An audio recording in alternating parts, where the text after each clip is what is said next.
So here it is, the immigration episode. Yeah, I almost waited for the episode, but I figured I'd get it out of the way.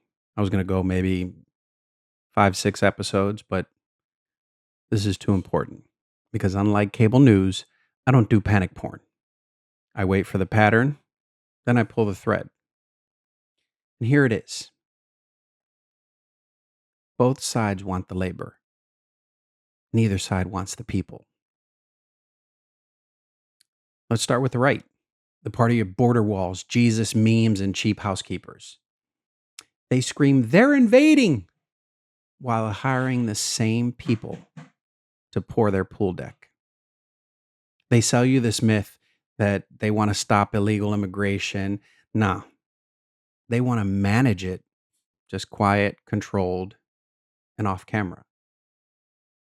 You can scrub the toilets at the Hilton, just don't ask to send your kids to public school. You can harvest Florida oranges, just don't speak Spanish too loudly. Because it's not about legality, it's about hierarchy. Let's talk about one of the ugliest manifestations of that hypocrisy.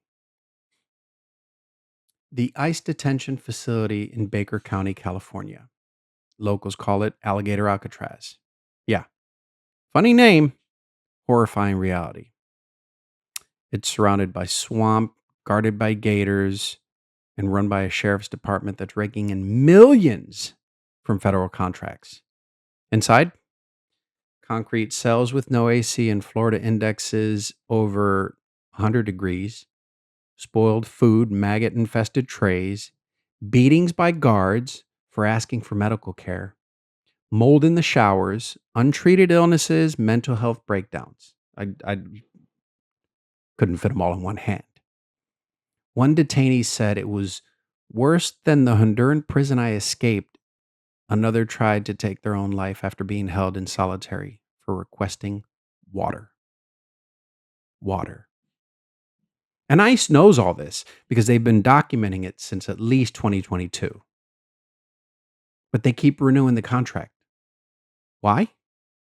Well, because cruelty is the deterrent. That's the point. Make it so dehumanizing, so unbearable that people stop trying. That's not immigration policy. That's psychological warfare. And the same people yelling Jesus is Lord are perfectly fine funding torture chambers in the swamplands. Now, let's talk about the left, because their hypocrisy just wears a better lighting and more inclusive hashtags. They say immigrants make America great. Then they say expand ICE surveillance in quiet committee meetings. They cry on TV about dreamers, then approve millions in border enforcement tech buried in a climate bill. They give you rainbow ICE logos in June, then greenlight deportations in July. But let's really talk about 2021. Democrats had the White House, the Senate, and the House. What could they have done? Plenty. What Democrats could have done in 2021, but didn't. Number one, passed immigration reform via budget reconciliation. They had a window. They could have pushed a path to citizenship for DACA recipients, TPS holders, and essential workers through the budget process. The parliamentarian objected? Fire her, replace her, override her. It's been done. Republicans are great at stuff like that. You mean to tell me we can drop trillions on defense every year, but can't legalize the people who kept this country running during a pandemic? Give me a break. Number two, end private immigration detention. Biden could have pulled the executive contracts with private detention facilities. He ended contracts for private prisons, but left ICE untouched. Why? Because it's politically safe.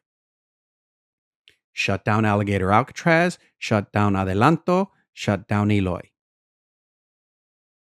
Number three, stop Title 42 dead in its tracks. Trump's favorite pandemic era excuse to deny asylum.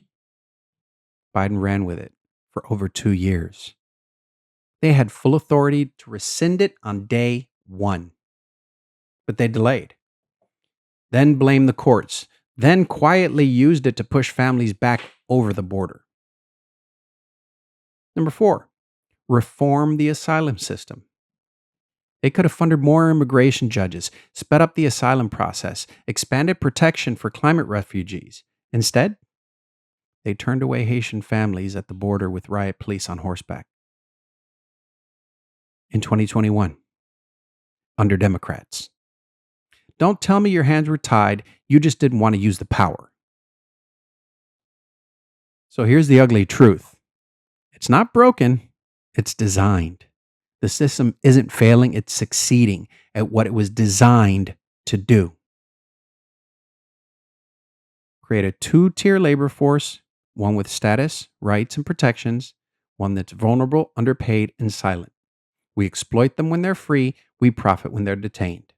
And both parties are in on it.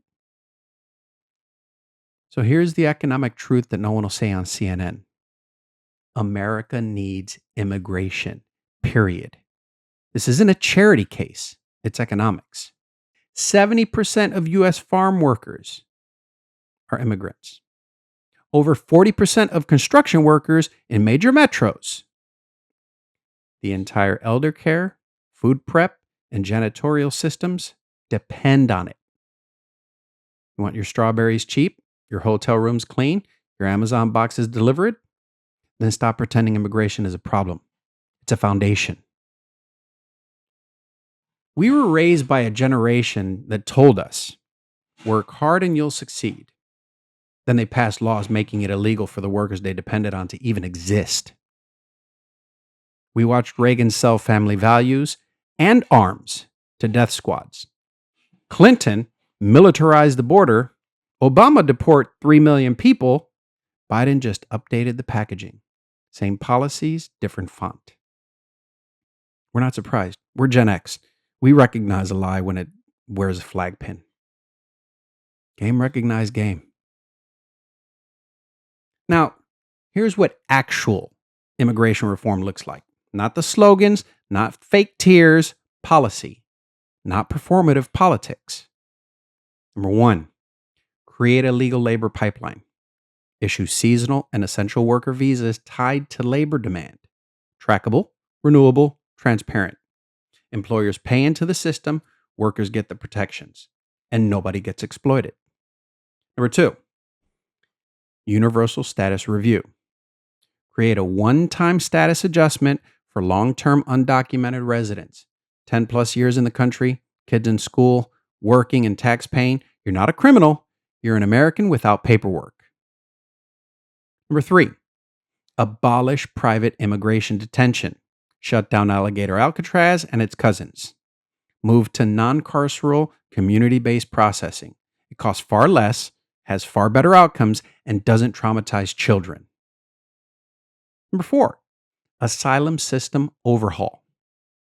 Fund the judges, streamline applications, expand categories to include climate displacement.